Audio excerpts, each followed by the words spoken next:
Ito ay rated SPG. Striktong patnubay at gabay ng magulang ang kailangan. Maaaring may masiselang tema, lengguwahe, karahasan, sexual, horror o droga na hindi angkop sa mga... Tinanggap na nga ni Amber itong si Lorena na nagbalik na nga muli ito sa kanilang buhay.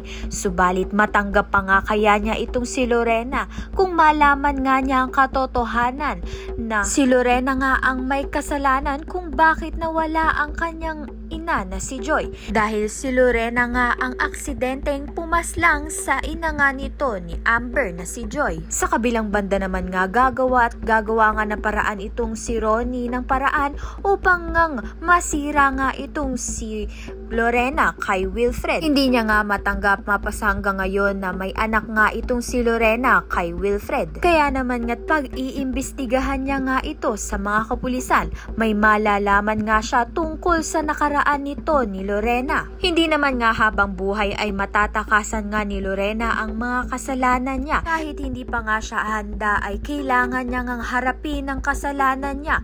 Mag-iba nga kaya ang tingin ni Wilfred kapag nalaman niya na nga ang katotohanan tungkol sa nakaraan nga nito ni Lorena. Kaya naman nga't yan at iba pa ang dapat nating pakaabangan. Maraming salamat sa iyong panonood.